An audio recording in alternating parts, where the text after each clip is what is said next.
Меня зовут Кристина Лизунова, я рада приветствовать зрителей и читателей Якутского Саха-информационного агентства. Сегодня мы поговорим о вакцине от коронавируса и аллергической реакции на нее. Об этом нам подробно расскажет заведующая отделением аллергологии и иммунологии Лонгинова Дарья Дмитриевна. Дарья Дмитриевна, здравствуйте. Добрый день. Существует ли опасность возникновения аллергической реакции у аллергиков? Какова вероятность ее на вакцину?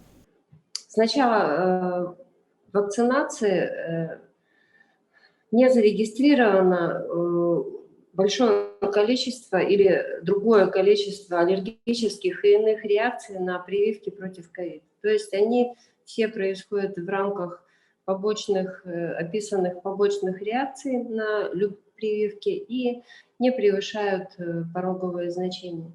То есть не отличаются от других вакцинаций. Скажите, пожалуйста, а как можно аллергику подготовиться? Вот, например, к манту мы готовимся тем, что принимаем за 3-4 дня антигистаминные. Это сработает в случае с вакциной от ковида? Нужно относиться к вакцинации против ковида точно таким же образом, как к любой другой вакцинации. То есть имеются общие противопоказания постоянные и временные, и то есть относительные противопоказания. Позже я, если хотите, расскажу про противопоказания постоянные, а временными противопоказаниями являются обострение любого другого заболевания, в том числе и аллергического.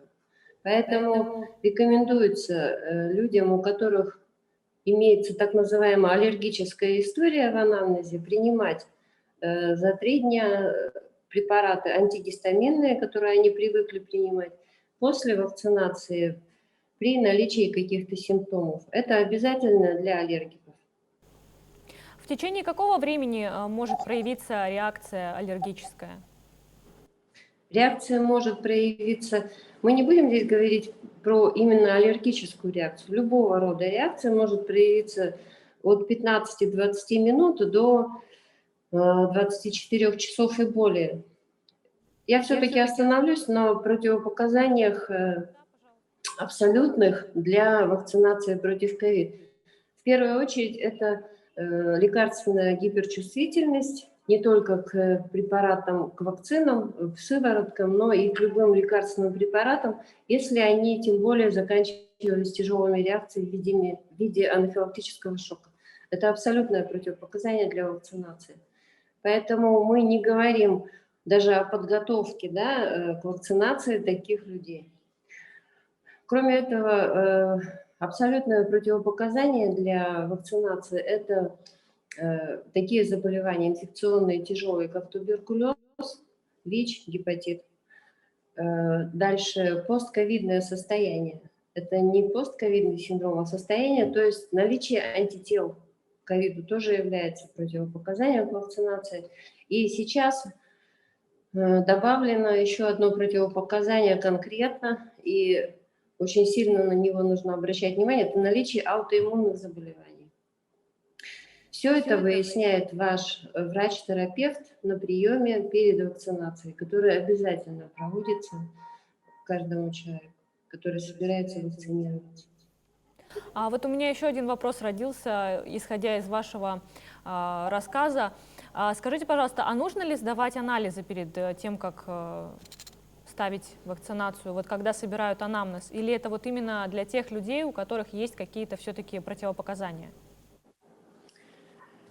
Дело в том, что мы сейчас столкнулись с тем, что часть людей, причем большая, даже третья часть, наверное, людей, не болев, имеют сейчас в крови наличие вирусов G, то есть перенесенные ковидную инфекцию.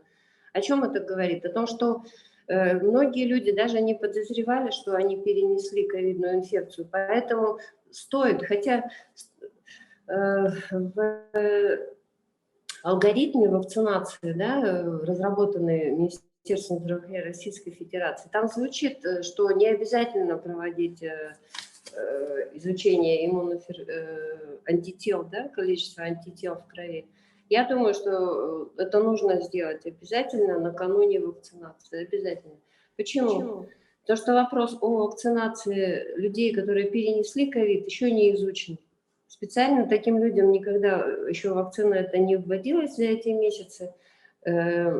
Случайно, если это возможно было, потому что, то есть еще не было антител в крови, человеку сделали вакцинацию, и у него тут появились антитела. Здесь очень спорный вопрос. Или он заболел. Но одно хочу сказать, что от вакцинации заболеть ковидом невозможно. Это Спасибо хочу большое. подчеркнуть. Дарья Дмитриевна, ваши пожелания пациентам, ну и вообще всем людям? Я бы пожелала все-таки беречься за переболевшим, перенесшим ковид, не перенесшим ковид. Для чего? И вакцинироваться обязательно, у кого есть показания и нет противопоказаний. Для чего? Для того, что если даже человек сам о себе не хочет подумать, да, себя как-то обезопасить от ковида, то надо подумать о своих близких, о своих соседях, потому что и так достаточный пласт населения, у которых будут противопоказания, которые не смогут привиться. Поэтому люди, которые могут привиться, должны это сделать для того, чтобы подумать о своих близких. Даже если перенесли ковид, даже если поставили прививку, все равно нужно обязательно ношение маски и соблюдение так называемого респираторного этикета. Я к этому призываю. Мы постараемся. Спасибо. Спасибо вам большое. Таким образом, если у вас нет никаких противопоказаний, то вы смело можете прививаться.